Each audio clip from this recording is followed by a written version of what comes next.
Alright, so I'm here with my new Electro Premium, seb236 Miele power brush, or power head, or power nozzle, or carpet brush, whatever you want to call it.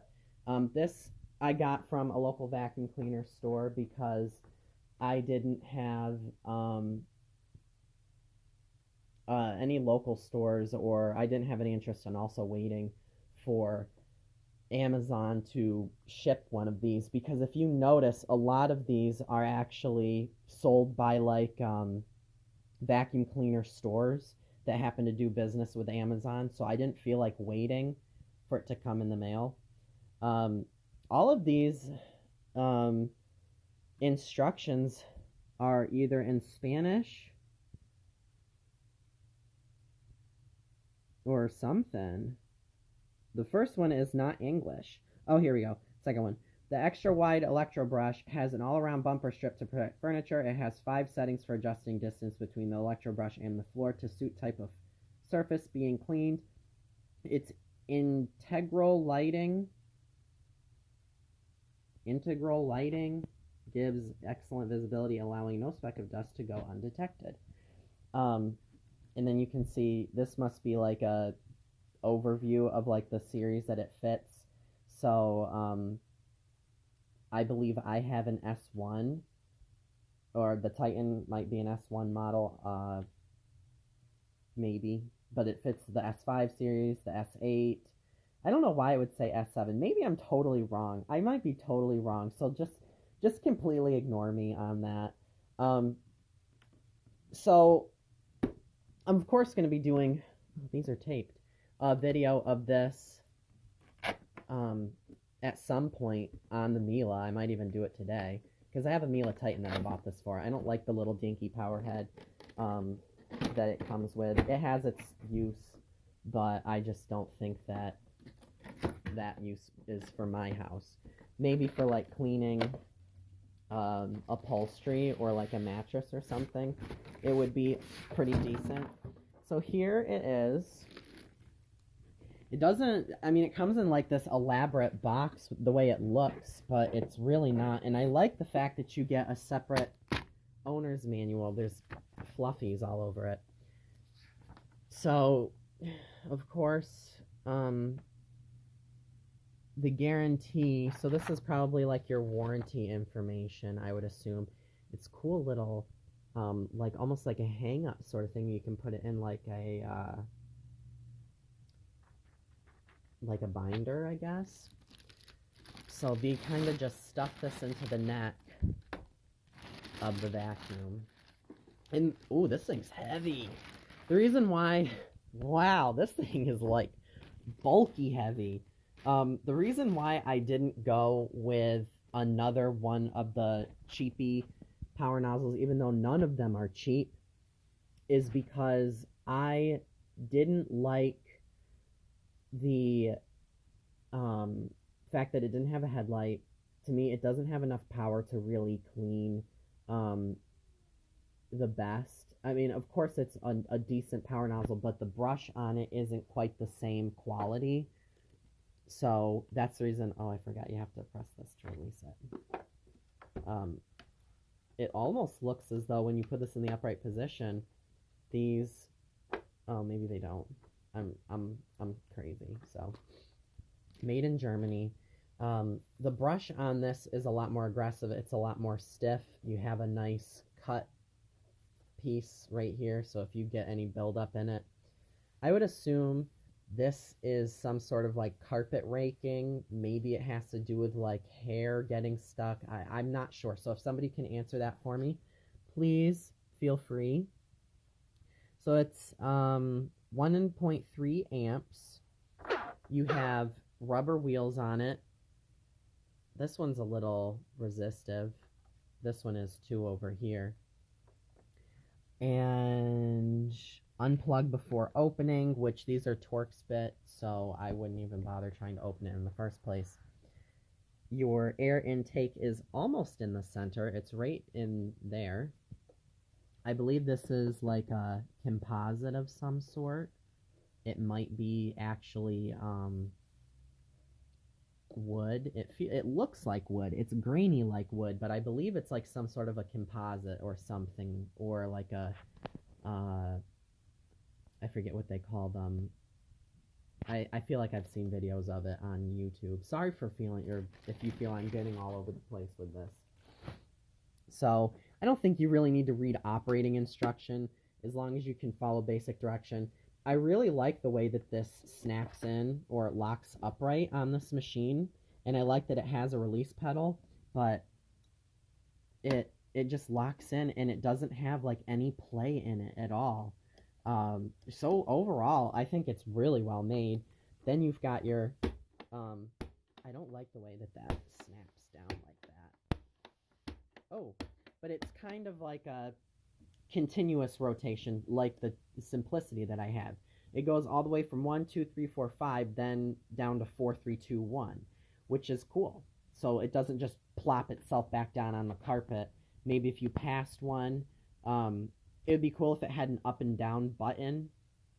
That'd be really awesome, but it's not necessary, I suppose.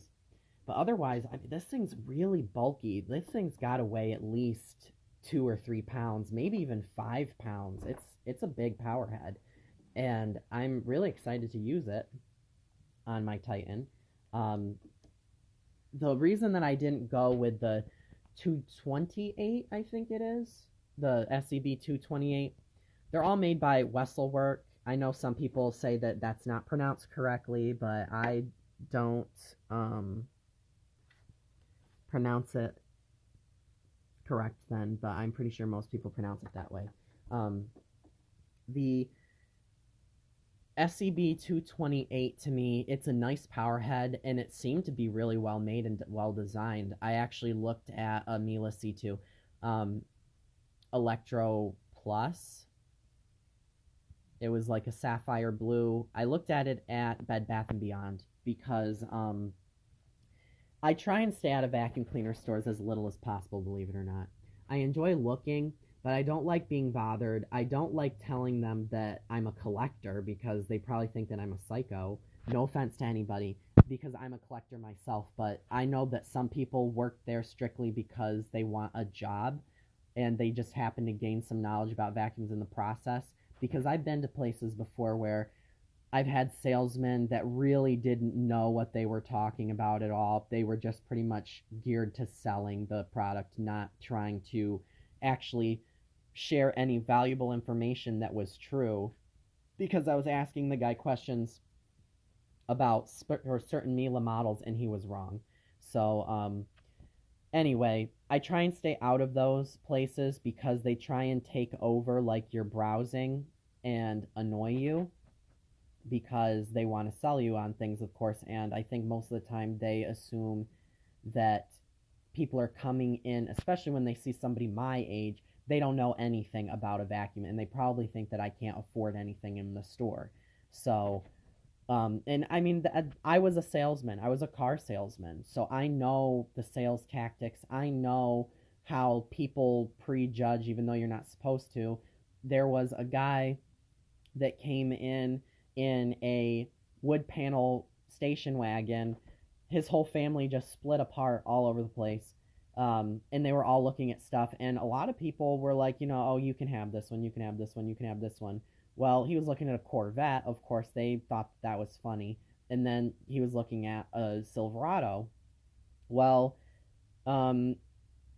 he said, will you guys take this check? And it was a check for like $250,000. So, I mean, you really can't judge people when they walk into a sales store. But I know that they do. And it also probably has to do with geographic location as well. But enough about that. That's why I tend to stay away, and I didn't want to go and buy this from a vacuum store. I was going to order it through Amazon, but I didn't feel like waiting to get it. So I said, I just want the thing now. I went up. It was $279, not to share prices, but I figured I would. It was $279, but I told him that I probably will wait to go to Amazon then and just wait a couple extra days. And, of course, he says, well, how much is the shipping? And I said, it's Amazon Prime. And he's like, oh, okay. And he's like, well, how much is it usually on Amazon? And I said $259, so that's the price I got it for. but it was still like $30 in tax, because of the tax in the state. So that was kind of a bummer, but whatever. So I've been looking at these on eBay, but they're almost never available, for one. And they're always scratched to hell.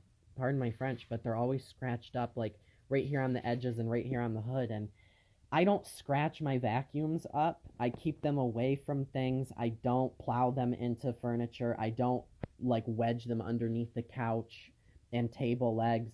I'm very careful, and when I get up close to something, I'm also very careful. Now, it said it has a wraparound bumper. Oh, oh no. I put a scratch on it already. Look at this. These things scratch so easy. That's the only thing I really don't care for about Miele's. So, I guess I'm going to have to be like super delicate with this thing. But it has the LED lights, and it says it has a wraparound bumper, but the bumper is plastic. It's not even rubber. It's just like a softer plastic. So I don't like that, but with Miele's, you don't have an option of what you like and what you don't like. You have 3 power head options, and if you don't like them, then I guess you better go find another vacuum with a power head that you like. But that's with most brands. Unless you have a central vacuum, typically you can kind of put whatever the hell you want on it. Pardon my French again. But I'm super excited. So I'm going to probably run this myself a little bit, and then I will do a video later on of this with my Miele, and I'll let you guys know what I think about it. But thank you for watching, and please drop a comment if you have any comments or insight about anything that I brought up. I'm sure somebody will say that I said something wrong, or that's not actually that, it's this. So, but I really don't mind. But thank you for watching.